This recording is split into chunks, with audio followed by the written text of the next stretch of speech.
We're about to take a short trip into the past, a remarkable glimpse of a footnote to history we first broadcast last April. It's a film made more than 100 years ago on Market Street, San Francisco's main thoroughfare. In fascinating detail, it shows how people lived and dressed in what was then, as now, the Golden City of the American West. The film is well known to historians, but who made it and why, and most importantly, exactly when? For a century, time, like the fog that blankets San Francisco, has shrouded the answers. But now we know. The film is a time traveler's glimpse of a joyous city on the brink of disaster. The story will continue in a moment.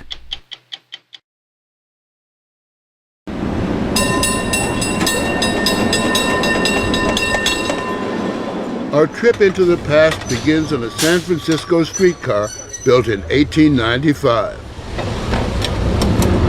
It still comes out once in a while and carries passengers down the main street. It looks just like a cable car because it was built by the people who built the cable cars.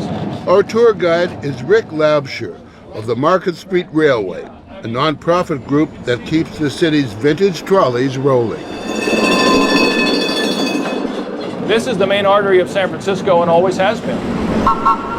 Market Street is 3 miles long, 120 feet wide. The beating heart of the city since the days of the gold rush. This is where the original film started, right here about 8th Street. Right here is where the past comes alive, thanks to a camera mounted on the front of a cable car a century ago, catching glimpses of fashion, faces, and the helter-skelter of city traffic, horses, trolley cars, and that new devil's own invention, the motor car. You can see when people turn to look at the camera, it was really the shock of the new. Can you imagine? Here comes this contraption down the street with these guys hand-cranking this camera furiously.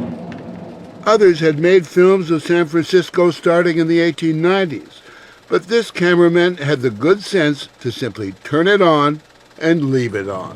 When you saw that film, what did you make of the people, the newsboys, the cars, the horses, everything all happening at once right here on the track?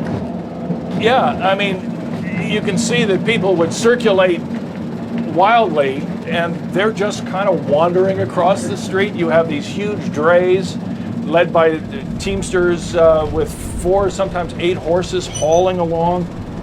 And it seems, watching the film, that there were absolutely no traffic rules.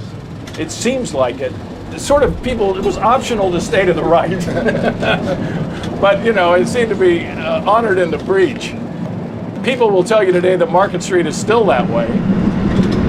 Looking back a century from the same spot on the same street is an eerie sight. Teddy Roosevelt was president then. Life expectancy was 47 years for men, 50 for women, most of whom still couldn't vote. And no one, man, woman, or child, went out without a hat. The last few blocks of Market Street today, banks and brokers, it's Wall Street West. A century ago, the wholesale district offering coffee, tea, and spices, a time when a decent salary was $400 a year, a time reborn on film. It's left us an astonishing record, the likes of which we rarely see. Quality. Film archivist and historian Rick Prelinger owns the clearest of the 3 surviving copies of the film. This is over 100 years old, but the image quality is just absolutely excellent. How fragile is this? Extremely. This is a digitally restored, high-definition copy seen here for the first time on television. What is it that moves us so when we see something like this? It's uncanny. First off, to see something that's so old, and almost an alternate universe, really. I love when the little kid is in the carriage ahead of the streetcar and opens up that curtain and peeks out. And then at the very, very end, the streetcar turns around and you have a glimpse of newsboys looking at the camera and waving just for a few frames. It dazzles audiences. People applaud this film. It ends here, at the Ferry Building on San Francisco Bay. The movie is a small gem about a much larger gem, this magnificent city on the hills. But it's more even than that. It's a mystery quite literally ripped, as they say, from the headlines of the past.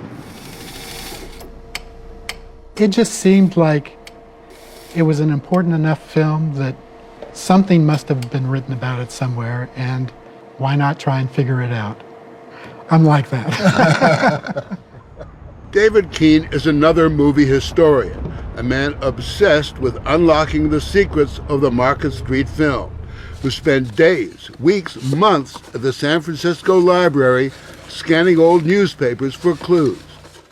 Judging from the state of the construction on the various buildings along the way, the Library of Congress had dated the film to September of 1905. Screening it over and over, Keene wasn't so sure. There's some water between the tracks there, reflection. The film showed puddles from a recent rain, but the San Francisco newspapers from September 1905 showed no rain at all. Clear, zero precipitation. More clues came from the surprising number of cars. There were only a few thousand of them in the whole country in those days, and it appears the drivers on Market Street were recruited to fill up the screen, circling round the camera to make the city look more lively. Was that one of the cars registrations Yes, you were that's, able to identify? J. Barry Anway, who was a chauffeur at this time. Keene checked old car licenses and registration records and discovered the chauffeur's car, number 4867, was registered in January 1906. Another one, number 5057, registered in February of 1906, suggesting the film was made some time after that. Keene went back to the 1906 newspapers and found, starting around mid-March and going to the end of the month, there was quite a bit of rain. enough to account for the puddles and to push the likely time the film was made into April 1906. On April 18, 1906, as depicted in this painting, the great San Francisco earthquake struck. It and the subsequent fire killed thousands. Was there a eureka moment when you say, aha, it was not 1905, it was spring of 1906? Well, certainly seeing the New York Clipper articles, that was I think the defining moment.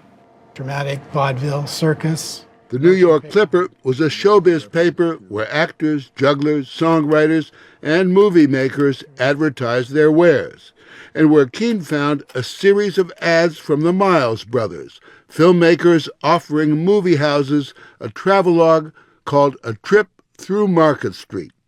This ad from April 28, 1906, 10 days after the quake. We have the only pictures of any value ever made in San Francisco. Before the frightful catastrophe. This strongly suggests the film was made just before the earthquake. Yeah, well, it actually spells it out exactly right here. This film was made just 1 week before the complete destruction of every building shown in the picture. New research this summer confirmed that. Keene had stripped away the haze of history to show us the real story behind the trip through Market Street. San Francisco closing in on its rendezvous with catastrophe. The odds are some of the people you see had just days to live.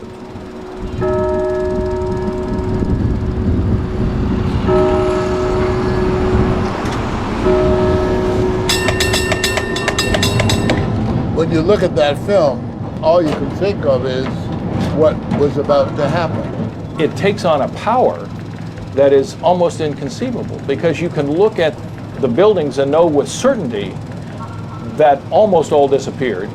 You can look at the people on the street and wonder who survived. You're watching a shade fall over an era. This is Market Street after the quake and fire. Among the buildings destroyed, the offices of the Miles brothers. Their film of San Francisco in happier days barely survived. They'd shipped it to New York by train just the night before the quake. Knowing that it was our relatives that did that, we were very proud. Scott Miles and his uncle Dwayne are descendants of Earl Miles, the man who supervised the filming. They have one of his cameras and a family album of still pictures the Miles brothers took of the damage and the city's refugees. But they never knew the Miles brothers made the Market Street film until David Keene uncovered the story. David Keene just produced so much wonderful information for us, and we're astounded. What is it about the trip down Market Street? Why do you think people are so moved by it? I just see the people there, and they don't know what's about to hit them. And you can't help but feel for them. Yeah, it's just how vulnerable we are. As for the man who figured it all out, he was armed only with a computer, the internet, and an incurable curiosity. Here's some film that we found up in the projection booth in the... Keene understands well the strange power of images from the past. In the California town of Niles, a throwback itself to a gentler age, Keene runs a theater devoted to silent films. Charlie Chaplin himself made movies in Niles and watched them in this very room, where this night, the film to which David Keene gave new meaning, A Trip Through Market Street, is the star attraction. That's the beauty of film. It captures something that nobody today is seeing anymore. It makes a connection. Young and old, they still react with amazement to it.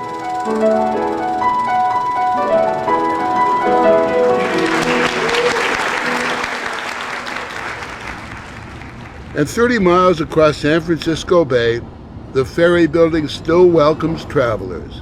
And Market Street, a century later, rolls on and on.